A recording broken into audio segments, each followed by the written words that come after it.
Okay, welcome to section 2. If you have the outline, it's Roman numeral 2 on sex and gender.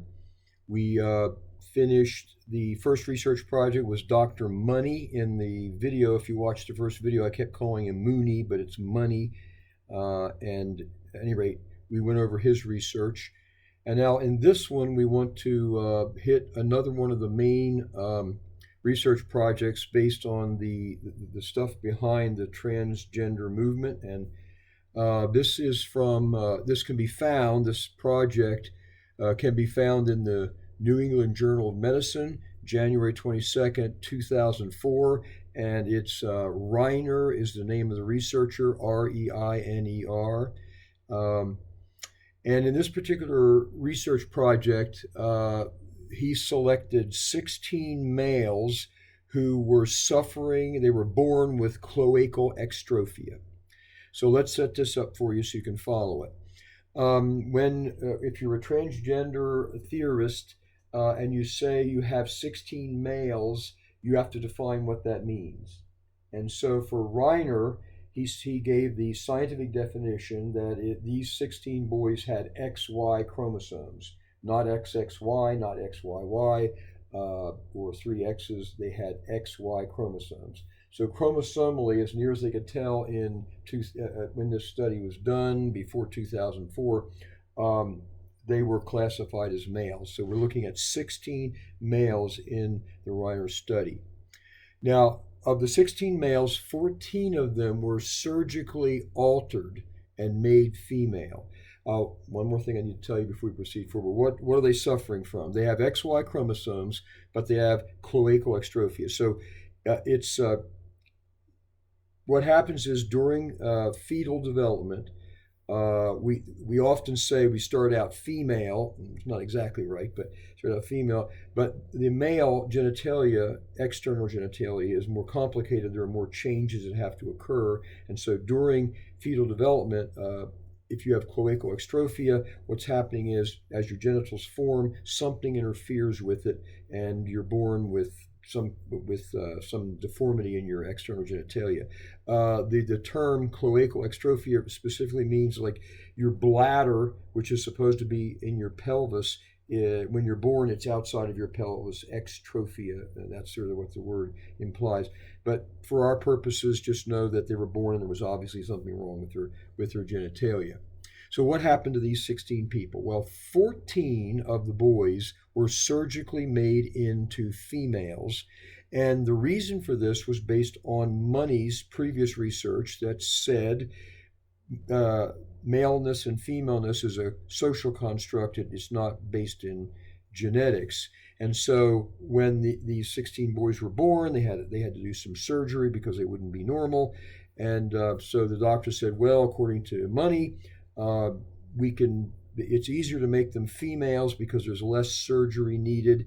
And so the doctor said, well, it doesn't really matter because so what they did was 14 of them were surgically made into females. So that, and again, I would assume that everybody's trying to help them, but they're going on this idea that gender or sex is socially constructed, not inherited. It was easier. Now, 2 of the 16 boys were not surgical. Their parents would not consent to it. They withdrew them and had them treated.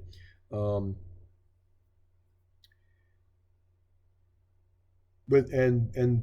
so what we're going to do now, based on what I said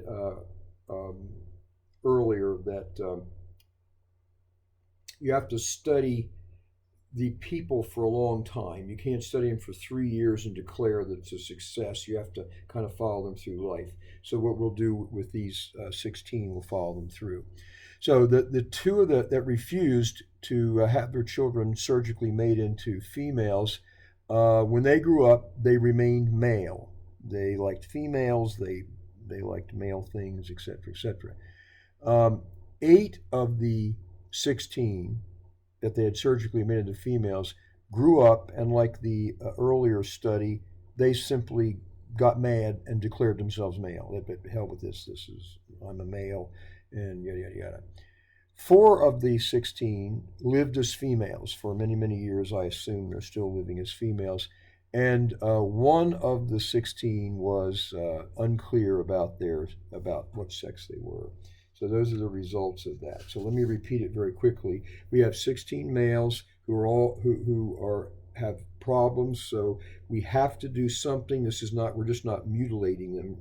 Perfectly healthy boys mutilating them, but these are kids who were born and they have problems. They have a problem, and so the doctors want to help them if they can. So 2 of them were not made into females at all. All the 14 of them were turned surgically into females based on Money's previous statements and the belief that our sex is socially constructed. It didn't matter. So of the 14, the 2 that were not surgically altered grew up as males, and they did surgeries and whatever they had to do, but they grew up and functioned as males and declared themselves males. 8 of the 14, to repeat, grew up and declared themselves males. So you've got, out of these boys, 16, 8, 9, 10, 10 of them, I'm a dude, and that's it. Went on. That was at 8. 10 of the 16, they're dudes. That's what they said. 4 lived as females, continue to live as females, and 1 was unclear about their orientation. So does that prove that you don't inherit your sex, or is that socially constructed? Now, here's some more data. When we do studies on the 16, all 16 were attracted to females. All preferred vigorous play over more sedate activities, and all of them were physically aggressive. In other words, all 16 acted to a large degree like they were typical male gender characteristics. So these 2 studies were used and to both support and detract from the transgender movement. All right, that was a Roman numeral 2, or our second major section. I'm doing these in 30-minute segments, so we're going to try to do Roman numeral 3 if you have the outline, and we're switching topics. We're still sex and gender, but we're going to look at some more moves from the science and the surgery aspect to the political aspect. And I'm calling this section using the separation of church and state to control what ideas are allowed to be discussed. We use the concept of the separation of church and state to control what ideas are allowed to be discussed. Now let's back up again. At the very beginning in the first lecture, we talked about the fact how the ruling classes, if you will, the people that are the movers and shakers, I called them that, are trying to control the way we think. They believe they're helping us. They believe they're making a better world, so I'm not questioning their motives, but that's what they're doing. They're trying to control the way we think. And separation of church and state has been used for this.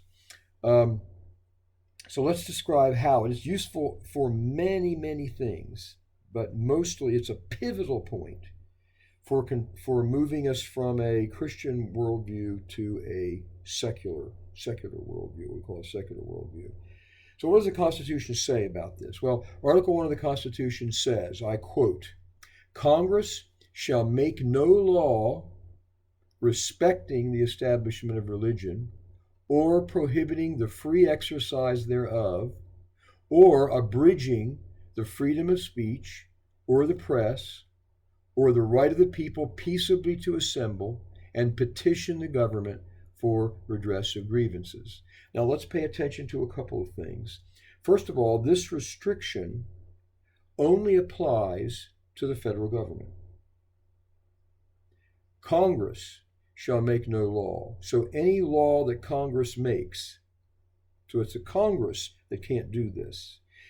Institutions can do it, individuals can do it, even at this point, states can do it until we pass, I think it's the 14th Amendment, that takes all those restrictions and applies them to the states. But when this was written, this only applies to the federal government. Everybody else can do any of these things, theoretically. Now, when this was passed, one of the reasons that it passed was that that didn't apply to the states is because most of the original 13 states already had free speech and freedom of religion written into their state constitutions. And the idea wasn't that they were supposed to restrict it, it's just that you could create your own culture and you could regulate whatever you wanted based on, and each state could do what they wanted to. But if you read the Federalist Papers and some of the other earlier documents, it's clear that this is what they were thinking, that the states, most of the states already had it. And this Constitution applied to the federal government. The second thing to pay attention to is it says Congress is not allowed to pass any law that restricts, let me read here. Congress shall make no law respecting the establishment of religion, to establish a state church, nor shall it pass any law prohibiting the free exercise of religion. You're not allowed to do that. You can't tell people they can't pray. You can't tell people they can't practice their religion. You're not allowed to have any law whatsoever. And ostensibly, this would apply to the Supreme Court as well. You can't say anything about religion. The government is not allowed to pass a law that says that. Okay, you're not allowed to pass a law to establish religion. You're not allowed to pass a law that prohibits the free exercise of religion. It doesn't say that it can't do anything to promote it or whatever, but it's not allowed to pass a law to do it. That's basically what it says. The right of free speech and freedom of the press. So, laws like hate speech, that's restricting speech. Well, the Constitution doesn't allow that. But it's hate speech. Yeah. And hate speech is bad. Okay. But they're not allowed to pass a law doing that. It's quite clear here. You're not allowed to pass a law to restricting freedom of speech. You're not allowed to. The Congress can't. The federal government can't. Individual companies can, individuals can, communities can, and at this point, states can, until we pass the I think it was the 14th Amendment. So this is very important that you follow this concept through. So what do we do? Well, where did the phrase, the wall of separation between church and state come from? Because people will often take this idea of the Congress shall not make a law establishing religion, and they'll use the phrase, there is a wall of separation between the church and state. Well, the most famous use of this metaphor of wall was by Thomas Jefferson in his 1802 letter to the Danbury Baptist Association. Baptists are